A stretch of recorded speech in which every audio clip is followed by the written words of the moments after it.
para a parte 2. Parte 2. A tentativa de reeleição. Jair Bolsonaro entendeu que o melhor oponente para ele seria o Lula, certo? Afinal de contas, que narrativa maravilhosa. Por que você vai falar dos erros do meu governo? Ou por que você vai ficar questionando se eu fiz bem ou se eu fiz mal? Se você tem o Lula, o ladrão do Lula do outro lado, e é muito simples. Ou você vai me apoiar, ou você está do lado desse Lula ladrão, do PT que roubou pra caramba. Não é uma narrativa mais simplificada? Não é uma coisa mais gostosa de você se apoiar para fazer campanha? Pois bem, o Bolsonaro fez de tudo para livrar o Lula da cadeia, livrar o Lula do seu impedimento de ser candidato e, no final das contas, acabou reelegendo o próprio Lula. Vou te mostrar isso daqui. Em 2018, parte da campanha do Bolsonaro era sobre luta contra a corrupção. Quem era o símbolo da luta contra a corrupção naquela época? Sérgio Moro. Então, o que o Bolsonaro fez? Uma jogada bastante inteligente. Ele trouxe o Sérgio Moro para sua campanha, indicando que levaria ele para o Ministério da Justiça. Isso era maravilhoso. Primeiro porque dava o ar para as pessoas de que ele de fato ia lutar contra a corrupção, trazia para si o apoio das pessoas que apoiavam a Operação Lava Jato e, de quebra, ainda acabava com a possibilidade de um concorrente. Afinal de contas, se o Moro fosse candidato em 2018, muito provavelmente ele seria um adversário muito grande para o Bolsonaro. Então, juntou o útil ao agradável. Trago o Moro, mostro que sou contra a corrupção, trago os fãs da Lava Jato e elimino um eventual concorrente. Ótimo. Beleza. Começa o governo em maio de 2019, aliás, antes ele já tinha falado isso, tá? Mas em maio de 2019, fortaleceu bastante essa iniciativa do Bolsonaro de colocar o Sérgio Moro como ministro do STF, né? Dando vazão, inclusive, a desejos das pessoas, porque as pessoas demandavam do Jair Bolsonaro que indicasse para o Supremo Tribunal uma pessoa menos garantista e com mais postura de caçador de corruptos. Aspas do Bolsonaro. Eu fiz um compromisso com ele, porque ele abriu mão de 22 anos de magistratura. Eu falei, a primeira vaga que tiver lá, vai estar à sua disposição. Segura essa informação, guarda ela um pouquinho. O Bolsonaro prometeu que ia trazer o Moro como ministro da Justiça, colocou ele como ministro da Justiça no seu governo e depois, em 2019, logo no início, diz que vai colocar ele no Supremo Tribunal Federal. Beleza? Deixou isso de lado? Então vamos lá. O que acontece no final do ano de 2019? E eu vi isso acontecer em todas as instâncias do bastidor. Como que se faz tradicionalmente aqui no país? O Ministério Público, que é o órgão responsável por investigar, ele indica uma lista tríplice. Ele indica 3 nomes para que o presidente da República escolha como PGR. O presidente da República, não por força de lei, mas por força de tradição e respeito à independência do Ministério Público, escolhe um desses 3 nomes para ser o PGR. Correto? Nem o PT, nem o Lula, nem a Dilma tiveram coragem de fazer isso. Mesmo eles próprios sendo investigados na época do Mensalão e do Petrolão. Nem eles tiveram a coragem de escolher alguém fora da lista tríplice. Sabe o que aconteceu depois que o Bolsonaro tomou essa decisão? Sim, esse governo do PT atual escolheu um nome fora da lista tríplice. O Bolsonaro abriu a porteira para que o PT escolhesse um nome não aprovado pelo Ministério Público. Vamos lá, o que aconteceu em 2019? Um dia, eu estava no meu gabinete e vem uma procuradora da Lava Jato, que eu não vou citar o nome, bater lá na porta e falar: Arthur, preciso falar muito com você, isso é urgentíssimo. Diga, o que está acontecendo? Olha só, o Ministério Público apresentou a lista tríplice para que o Jair Bolsonaro indique o próximo PGR para que a gente comece a investigar e prender corruptos. Só que, ao que tudo indica, ele vai indicar um nome chamado Augusto Aras.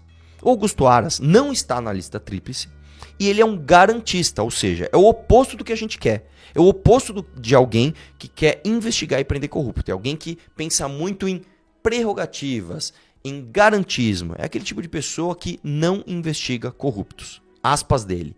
Sou garantista, não podemos criminalizar a política. Eu falei, não é possível. Não é possível que isso vai acontecer. Né? Vamos dar um jeito nisso. Vamos conversar com o deputado mais próximo do Bolsonaro que eu conheço, que era o Gil Diniz. Fui lá falar com o Gil Diniz. Gil, olha só, essa procuradora está me dizendo que o Jair Bolsonaro vai indicar essa pessoa assim, assim, assado. O Gil Diniz falou, não é possível. Não é possível, mas ele jamais faria isso. Deixa comigo que eu vou falar com ele. Certo? Guarda essa informação. O que acontece logo em seguida? No dia 5 de setembro de 2019, o Jair Bolsonaro indica o Augusto Aras. O que eu faço imediatamente? Vou falar com o Gil Diniz. Cara, ele indicou o Augusto Aras. O que ele me responde? a gente não consegue dizer, né, por que, todos os motivos de tudo que o Bolsonaro faz. Depois, quando surgiu o inquérito das fake news, chamado por muitos bolsonaristas, inclusive, do inquérito ilegal das fake news, que é do Toffoli, com relatoria do Alexandre de Moraes, o Augusto Aras se colocou a favor do inquérito. Ele disse, sou a favor do inquérito. Aspas dele, atuação legítima do Supremo para apuração de fatos supostamente criminosos aptos a lesionar o funcionamento da corte. Em 2013, o Augusto Aras, ele fez uma festa, tá, que reuniu 80 pessoas. Essa festa foi para o núcleo duro do PT. Entre os presentes estava o José Dirceu e o Rui Falcão, então presidente da legenda, então presidente do PT. Essa festa, esse encontro, ele serviu para lançar o livro do ex-deputado petista e amigo do Aras, o Emiliano José, com relatos sobre como foi a luta contra a ditadura militar. Um exemplo da atuação de Aras foi em 2022, quando o PGR ele pediu que o STF arquivasse um inquérito contra o Ciro Nogueira após a Polícia Federal ver indícios de crime. Ou seja, a Polícia Federal investigou, opa, acho que tem crime do Ciro Nogueira aqui. PGR, posso investigar? Eu, PGR, estou dizendo para vocês, STF, arquive isso daqui. E aí saiu uma matéria dizendo, inclusive, o seguinte, o PGR não fez nenhuma denúncia contra o presidente e já arquivou 104 pedidos de investigação contra ele. Eu desafio, inclusive, alguém me dizer algum corrupto que o Aras investigou e prendeu. Bom, como você viu, a Polícia Federal não estava respeitando a vontade de Bolsonaro e ficava investigando pessoas que não interessavam para o governo. O que começou a acontecer? O Bolsonaro começou a afastar diversos diretores da Polícia Federal e um em específico deu um problemão, que foi justamente quando o Moro deixou o governo. O que aconteceu? Em 24 de abril de 2020, após a divulgação de que Maurício Valeixo, né, seria exonerado da Diretoria-Geral da Polícia Federal, o Moro falou, foi a gota d'água, eu não vou mais fazer parte desse governo, certo? Isso aqui inclusive tem a gravação daquela reunião humilhante, onde o Bolsonaro tá ali com um monte de ministros e ele começa a falar, você acha que eu vou deixar a PF ferrar minha família, ir atrás dos meus filhos, não sei o que lá? Eu tenho o poder e vou interferir em todos os ministérios, sem exceção. Eu não vou esperar fuder a minha família toda. E aí um dia até perguntaram para ele naquele cercadinho, né? Ô Bolsonaro, você falou que você ia interferir na Polícia Federal para não investigar teus filhos? Ah, Bolsonaro, não, eu não falei isso, não. Aí a pessoa pergunta, ué, mas PF é o quê? Não é Polícia Federal? 2 dias o senhor falou textualmente pra gente, do alto da rampa do Planalto, que o senhor não citava a Polícia Federal no vídeo. Por que a transcrição traz a Polícia Federal e o senhor... A palavra PF, 2 letras, PF. É Polícia Federal. Ô cara.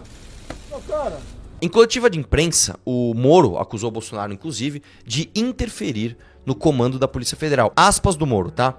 O grande problema de realizar essa troca. Primeiro, havia uma violação a uma promessa que me foi feita inicialmente, que eu teria carta branca. Em segundo lugar, não havia uma causa para essa substituição. Estaria claro que estaria ali havendo uma interferência política na Polícia Federal. Ele ainda continua.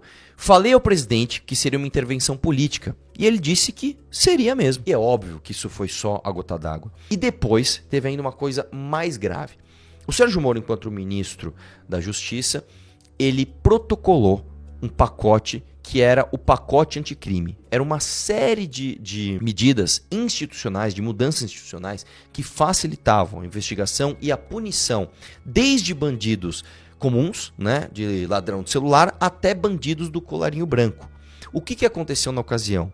Junto com o presidente da Câmara, o Jair Bolsonaro articulou para derrubar esse pacote e, acredite se quiser, esse pacote virou, através de uma emenda do Marcelo Freixo do PSOL, veja só, a limitação da ferramenta de delação premiada e um absurdo jurídico que é a criação do juiz de garantias. O que seria o juiz de garantias? Se você foi julgado por um juiz e ele te deu uma sentença que não lhe agrada, você poderia pedir um segundo juiz, a garantia de um segundo julgamento, o que tornaria praticamente impossível de você prender desde ladrãozinho de celular, muito menos bandido do colarinho branco.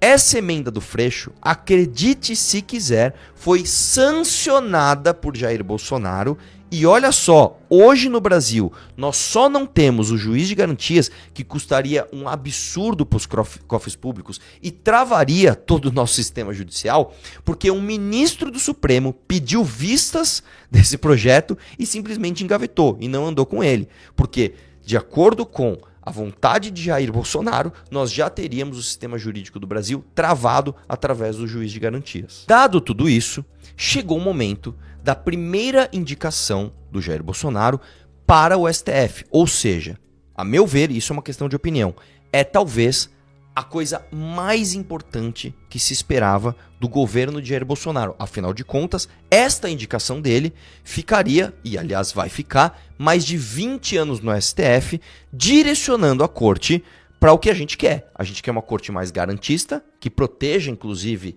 corruptos eventualmente, ou uma corte que coloque corrupto na cadeia. O que o Bolsonaro faz? Isso daqui eu vou ler a timeline para você. Ele indica um senhor chamado Cássio Nunes Marques. O Cássio Nunes Marques, ele sempre foi garantista. Para você ter uma ideia, ele se apresentou na sabatina do Senado como alguém crítico à Lava Jato e garantista. Aspas dele: o garantismo tem de ser exaltado. Em 2018, ele já tinha se manifestado contrário à prisão após julgamento em segunda instância. Eu não sei se você lembra, mas por conta da prisão do Lula, se discutiu novamente se a prisão em segunda instância deveria ser feita ou não. Ou seja, você foi processado, você foi condenado, você recorre na segunda instância, você discute o mérito novamente. Se você for condenado, assim como em todo país desenvolvido do mundo, você vai preso. Aqui no Brasil, não. Aqui no Brasil você ainda tem todos os embargos de declaração, você ainda tem todas as instâncias e ainda, dependendo do caso, se você tiver grana, você contrata um escritório que te leva ao STF, quem sabe o seu processo fica lá parado e nunca se julga. E aí você nunca vai preso. Portanto, aqui no Brasil, a gente demandou, a população demandou. Vamos entender que a Constituição diz que tem que prender após julgamento em segunda instância. A posição do Cássio Nunes foi contrária a isso, certo? Olha só, no dia 1º de outubro de 2020, então, o Cássio Nunes é indicado ao STF. No dia 2 de outubro, inclusive, o próprio Jair Bolsonaro se encontra com Toffoli e busca aprovação com o presidente do Senado para que o Cássio Nunes seja aprovado ministro do Supremo. No dia 5 de outubro de 2020, o Cássio Nunes indica senadores para serem contra a PEC que permitiria a prisão após julgamento em segunda instância. Afinal de contas, se a gente tivesse aprovado a PEC, você deixaria de forma inequívoca na Constituição que é para prender. Não dependeria mais de interpretações diversas do Supremo. Estaria escrito ali: prende depois que julgar em segunda instância. O Cássio Nunes foi lá e foi contra. No dia 10 de dezembro de 2020, ele votou pela anulação do depoimento do Palocci no caso de propina da Odebrecht no Instituto Lula. No dia 24 de dezembro de 2020, o próprio Jair Bolsonaro, em dezembro de 2020, começou aquela polêmica. E aí, vai ter a votação no Supremo Tribunal Federal para o Lula ser ou não ser absolvido das suas acusações. Aliás, absolvido não, né? Descondenado. Será que a gente anula as provas, não anula? E aí, no dia 24 de dezembro de 2020, o próprio Jair Bolsonaro faz um vídeo dizendo: mas o pessoal ele votou para absolver o Lula. E se tiver que votar para absolver o Lula no processo, que vote.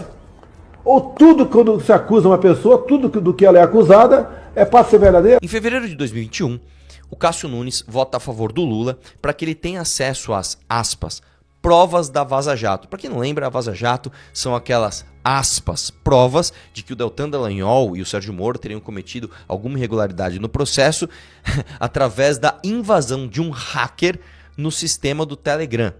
Mensagens que ninguém consegue provar que são verdadeiras. Depois, em março de 2021, tem uma questão muito interessante aqui. Ele votou para considerar o Moro parcial, ou seja, ele votou para anular as condenações de Lula. Ele era e ele foi o voto de desempate da segunda turma com Gilmar Mendes e Lewandowski. O que acontece logo em seguida? Isso pega mal. O indicado do Bolsonaro vota para anular as provas contra o Lula e torná-lo elegível novamente. E aí acontece uma questão opinativa, jogada.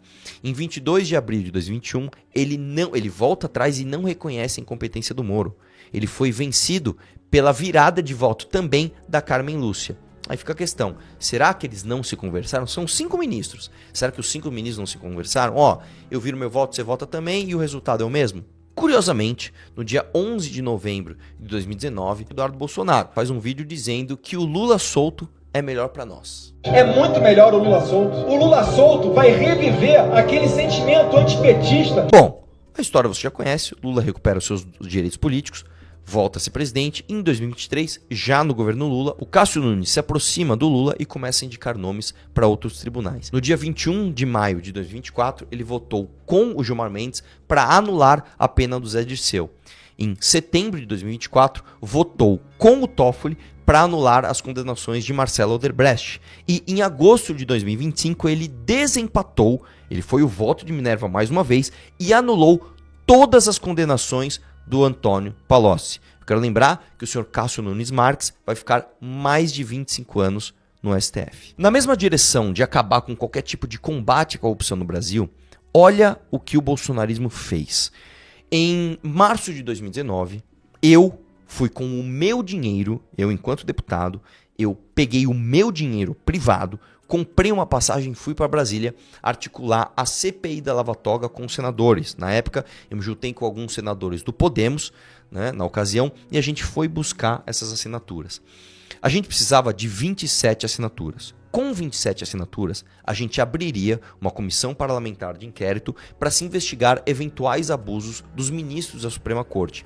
E olha só, a parte boa é, se você conseguisse as 27 assinaturas, você não precisava do apoio do presidente da casa para abrir a CPI. Ou seja, seria inevitável. Você consegue as 27 assinaturas e você consegue instaurar a CPI. A gente conseguiu 26 assinaturas. Faltava uma assinatura para a gente conseguir a CPI da Lava Toga. O que acontece então?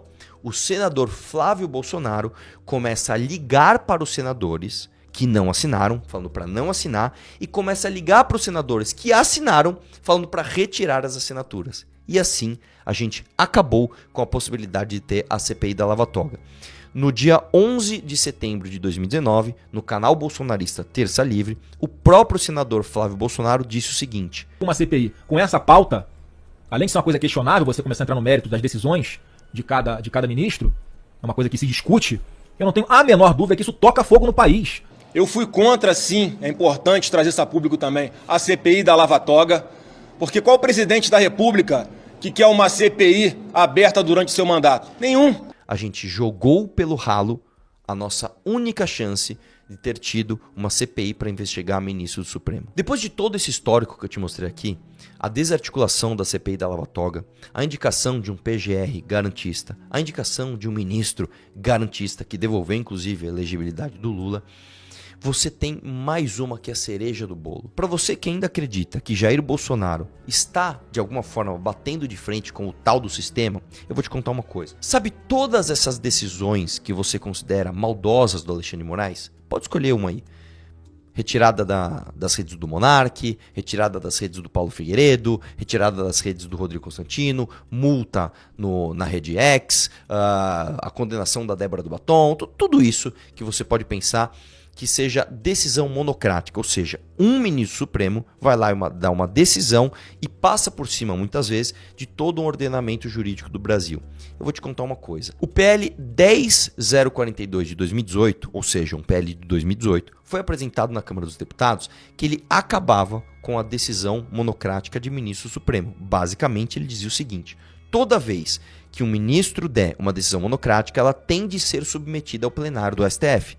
Certo? Afinal de contas, um juiz não pode decidir por todo mundo. Este PL, no dia 25 de 11 de 2019, foi aprovado na Câmara. Algo histórico. E para completar, no dia 10 de março de 2021, ele foi aprovado no Senado. Pela primeira vez na história da redemocratização até agora, nós aprovamos na Câmara e no Senado um projeto de lei que institucionalmente diminuía o poder do STF. Isso foi histórico.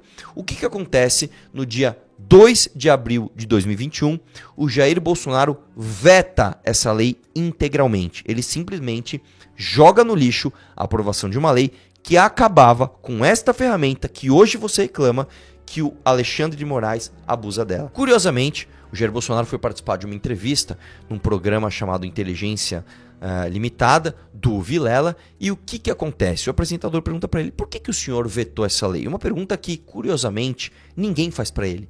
Nem imprensa, nem bolsonarista, nem oposição, ninguém faz essa pergunta para ele. Fez a pergunta. Sabe qual foi a resposta dele? Eu vetei isso aí, eu nem me lembro. Questão aqui também do veto da decisão monocrática. Você não acha que isso foi um efeito borboleta ao que está acontecendo hoje?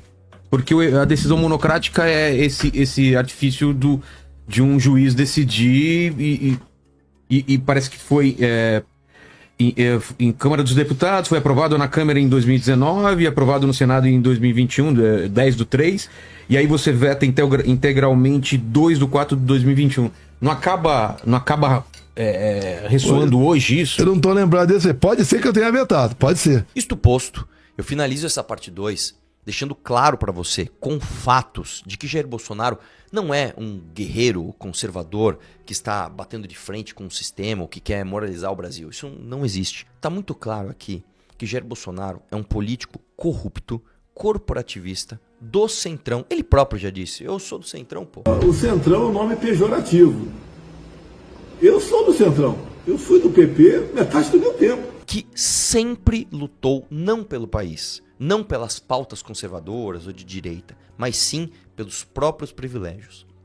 Jair Bolsonaro, por ser um político corrupto e por ter a sua família também envolvida em escândalos de corrupção, fez com que a gente jogasse fora qualquer tipo de avanço que a gente pudesse ter tido no Brasil no combate à corrupção, para que ele continuasse livre, para que ele continuasse no poder. E de quebra, para ele ter o candidato ideal, o oponente ideal, Lula, no pleito para ele tentar se reeleger, ele ainda tornou o Lula o presidente do Brasil.